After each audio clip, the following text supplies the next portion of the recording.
SVC மற்றும் ஆதித்யாரம் movies தயாரிப்பில் ஷங்கர் இயக்கத்தில் ராம்சரண் நடிக்கும் கேம் சேஞ்சர் ஜனவரி 10 முதல் உலகமெங்கும். Mad Rabbit, India's finest audio wearable brand, starting at 999. Mufasa the Lion King இன்ட்ரடக்ஷன்லேயே வந்து சிம்பா அவரோட குடும்பத்தோட ஜாலியாக ஒரு ஹாப்பி லைஃப் வாழ்கிற மாதிரி காமிப்பாங்க. ஏன்னா அப்படி தானே முடிப்பாங்க.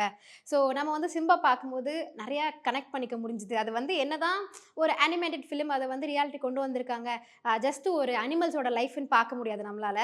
நம்மளும் ஒரு கேரக்டர் கூட கனெக்ட் பண்ணிப்போம். அதுக்கேற்ற மாதிரி டிசைன் பண்ணியிருப்பாங்கல்ல, அதே மாதிரி தான் முஃபாசாவுமே ஸ்டார்டிங்லேருந்து ஓரளவுக்கு வந்து அந்த கேரக்டர் பில்டப் சூப்பராக இருந்துச்சு. அவங்க காமிச்ச அந்த விஷுவல்ஸ் எல்லாம் நல்லா இருந்துச்சு. நான் பார்த்தது வந்து தமிழ் 3Dயில் தான் பார்த்தேன். ஸோ 3D வந்து எனக்கு ரொம்பவே பிடிச்சிருந்துச்சு. ஒரே ஒரு விஷயம் என்னன்னா, நம்ம வந்து ஃபுல் ஸ்க்ரீன் பார்க்கல, கொஞ்சம் ஸ்கொயர் ஷேப்பில் இருந்துச்சு. அது மட்டும் தான் எனக்கு கொஞ்சம் டிஸ்அட்வான்டேஜாக ஃபீல் ஆச்சு. மற்றபடி எல்லாமே சூப்பராக தான் இருந்துச்சு 3D எஃபெக்ட்ஸ் எல்லாம். ஸோ அந்த மாதிரி ஒரு ஹாப்பி லைஃபோட ஸ்டார்ட் பண்ணுறாங்க. நம்ம எப்படி சிம்பாவில் வந்துட்டு சிம்பாவோடைய ரைஸ் பார்த்தோம் இல்லையா, அந்த மாதிரி இதில் வந்து ஃபுல் அண்ட் ஃபுல் முஃபாசாவோட ரைஸ் பற்றி தான் பேச போகிறாங்க. ஸோ ஆரம்பத்துலேயே வந்து ஒரு கதையோடு ஆரம்பிக்கிறாங்க. முஃபாசாவுக்கு ஒரு பேத்தியே வந்துட்டாங்க. ஸோ முஃபாசாவோட பேத்திக்கிட்ட ஒருத்தர் வந்து கதை சொல்கிறாரு. உங்கள் தாத்தா வந்து எவ்வளோ பெரிய வீரர் தெரியுமா அப்படின்னு கதை ஆரம்பிக்கிறாரு. ஸோ அந்த மாதிரி தான் படமே ஸ்டார்ட் ஆகுது. ஜாலியாக போயிட்டுருக்கு இவங்களுடைய லைஃப்பில். வந்து முஃபாசா ஒரு பெரிய சம்பவத்தில் தொலைஞ்சு போயிடுறாரு.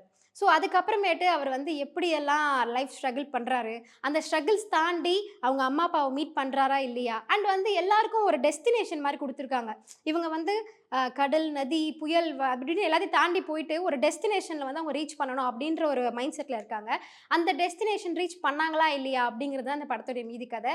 இதில் வந்து ஒரு ப்ளஸ் பாயிண்ட் என்ன அப்படின்னு எனக்கு தெரிஞ்சதுன்னா, நான் தமிழில் பார்த்தனாலே எனக்கு வந்து ரொம்ப பிடிச்சிருச்சு. மேபி நீங்கள் தமிழ் ஆடியன்ஸாக இருந்தால் இங்கிலீஷில் வேண்டாம், நீங்கள் தமிழ்லே பார்க்கலாம். ஏன்னா இதில் சில டைலாக்ஸ்லாம் இருந்துச்சு. அதாவது முஃபாசா கிட்ட போயிட்டு ஒரு மங்கி வந்து கேட்கும், டச் பண்ணி, ஹார்ட்டை டச் பண்ணி இங்கே என்ன சொல்லுது அப்படின்னு. நான் சொன்ன டைலாக் வச்சு கண்டுபிடிச்சிருவீங்க. அஃப்கோர்ஸ் அது வந்து விடிவி சாரோட வாய்ஸ் தான். ஸோ இந்த மாதிரி நமக்கு தெரிஞ்ச ஆக்டர்ஸ் எல்லாம் அவங்களோட வாய்ஸ் மூலமாக நமக்கு வந்து தமிழ் கல்ச்சர் அண்ட் தமிழ் லாங்குவேஜில் நம்ம பார்த்த படங்களை ரீகலெக்ட் பண்ண முடிகிற அளவுக்கு சில டைலாக்ஸ் அமைஞ்சிருக்கு.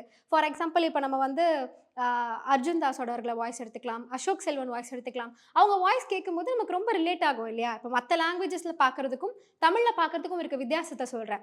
ஸோ இங்கே என்ன சொல்லுது அப்படிங்கிற டயலாகு, அப்புறம் சிறகடிச்சு பறப்போம் அப்படிங்கிற டயலாக், இந்த மாதிரி டயலாக்ஸ் வந்து தமிழ் மக்களுக்கு மட்டும்தான் புரியும். ஸோ இஃப் சப்போஸ் உங்களுக்கு வந்து தமிழில் பார்க்கலாம் அப்படிங்கிற ஐடியா இருந்துச்சுன்னா definitely go and watch it.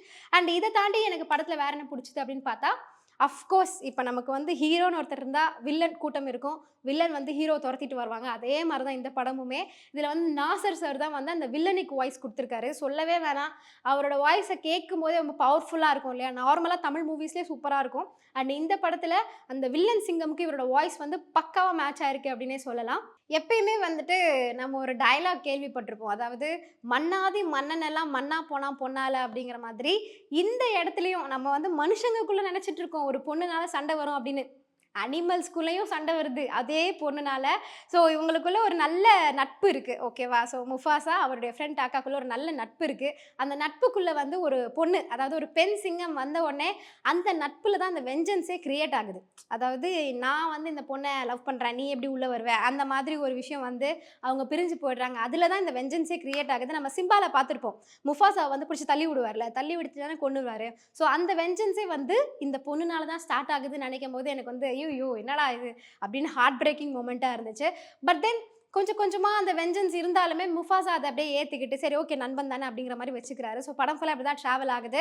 And வந்து இப்போ நான் சொன்ன கதைகளில் நடுவில் நிறையா சாங்ஸ் இருந்துச்சு. ஒரு இன்ட்ரோடக்ஷன், முஃபாசாக்கு ஒரு இன்ட்ரோடக்ஷன் சாங்கு, அவங்க ஃபேமிலி சாங்கு, இவங்களுக்குள்ளே இருக்க லவ் சாங்கு அப்படின்னு வந்துட்டு படம் ஃபுல்லாக வந்து பாட்டு இருந்துச்சு. அதுவுமே ஓரளவுக்கு நல்லா தான் இருந்துச்சு. அதையுமே தமிழில் டப் பண்ணியிருந்தாங்க, ரொம்ப நல்லா இருந்துச்சு. அண்ட் அஃப்கோர்ஸ் படத்துடைய technician team and dubbing team பற்றி பேசி ஆகணும். நான் சொன்ன மாதிரி நான் 3Dயில் பார்த்தனால எனக்கு ரொம்பவே பிடிச்சிருந்துச்சு படம். அண்ட் டப்பிங் ஆர்டிஸ்ட் பற்றி பேசும்போது முஃபாசா த லயன் கிங்க்கு வந்துட்டு அர்ஜுன் தாஸ் அவர்கள் தான் டப்பிங் கொடுத்துருக்காரு. படம் ஃபுல்லாகவே வந்து ஓரளவுக்கு பேஸ் வாய்ஸ்லேயே மெயின்டைன் பண்ணியிருக்காரு. நம்ம எல்லாருக்குமே தெரியும் அர்ஜுன் தாஸோட வாய்ஸ் வந்து எப்படி இருக்கும் அப்படின்னு. சம்டைம்ஸ் வந்து படத்தில் எங்கேயாவது ஆர்ஆர் ரொம்ப அதிகமாக கேட்குது அப்படின்னா அர்ஜுன் தாஸ் வாய்ஸ் வந்து சரியாக கேட்கல. கொஞ்சம் அந்த இடத்துல நம்ம வந்து உத்து கவனிக்க வேண்டியதாக இருக்குது அவர் என்ன சொல்கிறாரு அப்படின்னு. மற்றவங்க வாய்ஸ்லாம் கொஞ்சம் கிளாரிட்டியோடு இருக்குது, பட் அர்ஜுன் தாஸ் வாய்ஸ் மட்டும் கொஞ்சம் பேஸில் இருக்கனால நம்ம வந்து உத்து கவனிக்க வேண்டியதாக இருக்குது அந்த ஆர்ஆர் டைமில் மட்டும். மற்றபடி படம் ஃபுல்லாக வந்துட்டு ஒரு மாதிரி ஒரு ஃபீல் குட் அப்படி தான் எடுத்துகிட்டு போயிருக்காங்க. அதே மாதிரி படத்தையும் ஃபீல் குட்டாகவே முடிச்சிருக்காங்க. இதுக்கப்புறம் பார்ட் 3 ஏதாவது வருதா அப்படின்னு நம்ம வெயிட் பண்ணி பார்ப்போம். அண்ட் பர்டிகுலர்லி ஒரு சீன் எனக்கு ரொம்ப பிடிச்சிருந்துச்சு. ஒரு மிகப்பெரிய ஃபைட் ஒன்று வரும். எலிஃபென்ட்ஸ்க்கு நடுவில் சிங்கம் இருக்கும், எல்லா அனிமல்ஸும் இருக்கும். அந்த ஒரு சீக்வன்ஸ் வந்து பயங்கரமாக இருந்துச்சு. அந்த பர்டிகுலர் எலிஃபென்ட் ஃபைட் மட்டும் வந்துட்டு அது என்னதான் ஒரு அனிமேட்டட் ஃபிலிமாக இருந்தாலும் பார்க்குறதுக்கு ரொம்ப ரியாலிட்டியாக நல்லா இருந்துச்சு. அது கொஞ்சம் பரபரப்பாக எடுத்துகிட்டு போயிருப்பாங்க. நீங்கள் வந்து நடுவில் நான் ஃபீல் குட்னு சொன்னல, அங்கங்கே வந்து அந்த பரபரப்பான சீன்ஸ்லாம் வரும். அதெல்லாம் வந்து ஒரு மாதிரி நெயில் பைட்டிங்காக தான் இருந்துச்சு. மற்றபடி ஓவராலாக எனக்கு சொல்லணுன்னா முஃபாசா த லயன் கிங் வந்து நல்லா இருந்துச்சு. பட் எனக்கு ஒரே ஒரு விஷயம் மட்டும் சொல்லி ஆகணும். சிம்பா பார்க்கும்போது எனக்கு வந்து நல்லா கனெக்ட் ஆச்சு அந்த படம். அதாவது முஃபாசா கீழே விழுந்து இறந்து போவார்ல, அந்த மூமெண்ட் வந்து எனக்கே அழுக வர மாதிரி ஆயிடுச்சு, கண்ணெலாம் கலங்கிடுச்சு. ஆனால் நம்ம வந்து முஃபாசா பார்க்கும்போது அதில் அந்த அளவுக்கு கனெக்ட் பண்ணிக்கிற சீன்ஸ் எதுவும் இல்லையோ அப்படின்னு எனக்கு ஃபீல் ஆச்சு. சிம்பா அளவுக்கு முஃபாசா கூட கனெக்ட் பண்ணிக்க முடியல அப்படிங்கிறது தான் என்னோட ஹானஸ்ட் ரிவ்யூ. எஸ், நான் சொன்ன மாதிரி சிம்பா அளவுக்கு முஃபாசா கூட எனக்கு கனெக்ட் பண்ணிக்க முடியல, அது என்னோட பர்சனல் ஒப்பீனியன். பட் நீங்கள் வந்து கண்டிப்பாக போய் பார்க்கலாம் தேட்டரில். இப்போ உங்கள் வீக்கெண்ட் வந்துட்டு விடுதலை பார்த்துட்டீங்க, முஃபாசா பார்க்கணும் அப்படின்னு ஒரு ஐடியா இருந்தீங்கன்னா கண்டிப்பாக போய் பாருங்கள். ஃபேமிலியோட கிட்ஸ் எல்லாம் கூட்டிகிட்டு போங்க. கண்டிப்பாக 3D எஃபெக்ட் இருக்கனாலையா என்னன்னு தெரியல, எனக்கு ரொம்ப பிடிச்சனால கிட்ஸ்க்குமே பிடிக்கும். ஏன்னா அதில் இருக்க அந்த அனிமேஷன்ஸ் ஆகட்டும், இல்லை இந்த குட்டி குட்டி ஃபன் டயலாக்ஸ் ஆகட்டும், இது எல்லாமே ரொம்ப நல்லா இருந்துச்சு. ஏன்னா இதில் வந்துட்டு அந்த பும்பா அண்ட் டைமன் அவங்களோட காம்பினேஷனும் இருக்குல்ல, ரோபோ சங்கர் சார் அண்ட் சிங்கம் புலி சார் 2 பேரும் வந்து அதுக்கு டப்பிங் கொடுத்துருக்காங்க.